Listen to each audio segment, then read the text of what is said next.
అక్షయ విద్యా ప్రదాయిని అక్షర రూపిణి రక్షమాం. అక్షయ విద్యా ప్రదాయిని అక్షర రూపిణి రక్షమాం.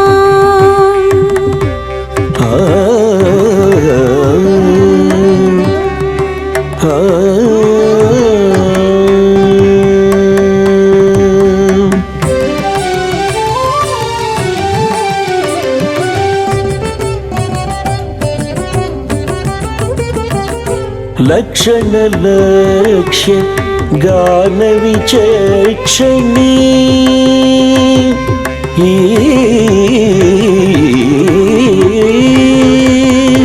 లక్షణ లక్ష్య గాన విచక్షణి కమలాసని. లక్షణ లక్ష్య గాన విచక్షణి కమలాసని. లక్షణ లక్ష్య గాన విచక్షణి కమలాసని.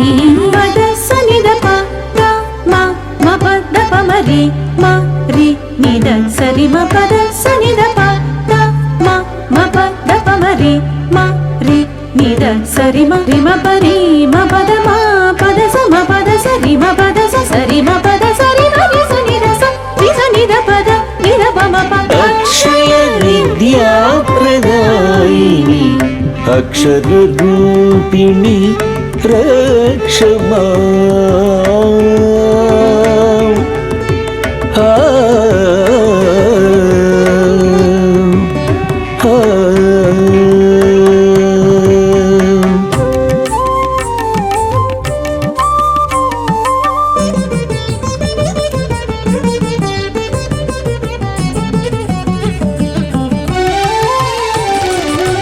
సురనుత సుందర సుదతి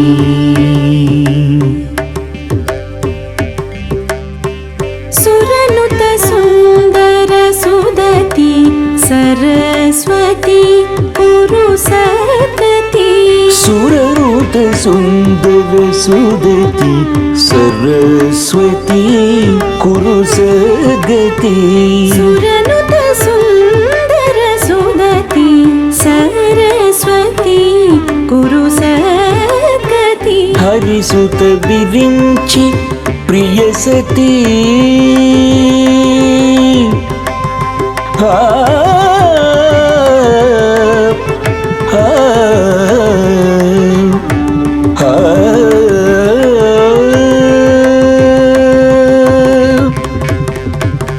హరిసుత విరించి ప్రియ సతీ. హరిసుత విరించి ప్రియ సతీ.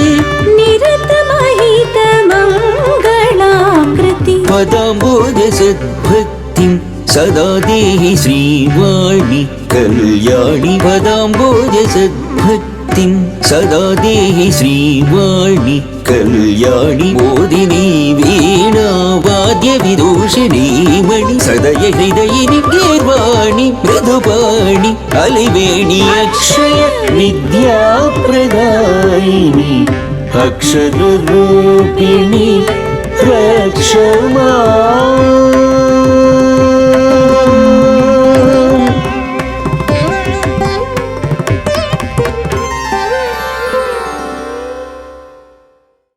నమస్కారం. సుమధుర గాయకులు, ప్రఖ్యాత సంగీత విద్వాంసులు శ్రీ డివి మోహనకృష్ణ గారు గొప్ప కళాకారుల కుటుంబంలో పుట్టి సహజమైన ప్రతిభా పాటవాలను కలిగి ఉండడం మాత్రమే కాకుండా విశ్వవిఖ్యాత పద్మభూషణ్ సంగీత కళానిధి డాక్టర్ మంగళంపల్లి బాలమురళీకృష్ణ గారి యొక్క శిష్యరికాన్ని చేసే అదృష్టాన్ని పొందడం కూడా వారి జీవితంలో గొప్ప ఘట్టమని నేను భావిస్తున్నాను. అలాంటి సద్గురువుల సాన్నిధ్యంలో గురుకుల సాంప్రదాయంలో సంగీతాన్ని అభ్యసించినటువంటి మోహనకృష్ణ గారు ఈనాడు బహుముఖ ప్రజ్ఞాశాలిగా తన సేవల్ని సంగీత లోకానికి అందిస్తున్నారు. మోహనకృష్ణ గారు మంచి గాయకులు, స్వరకర్త, మరి మంచి గురువు మాత్రమే కాకుండా వాగ్గేయకారులు కూడా అనే విషయం ఈ మధ్యకాలంలో తెలిసి చాలా సంతోషం కలిగింది. దీనంతటికీ కూడా వారి గురువుల యొక్క ఆశీర్వచనమే కారణమని నేను మనస్ఫూర్తిగా నమ్ముతున్నాను. ఈనాడు వారు రచించి స్వరపరిచి వెలువరిస్తున్నటువంటి సరస్వతి రాగంలో అమ్మవారి మీద కీర్తన సంగీత సాహిత్య ప్రమాణాలలో కానీ వారు గానం చేసిన విధానాల్లో కానీ అత్యున్నతమైనటువంటి ప్రమాణాలను కలిగి ఉంది.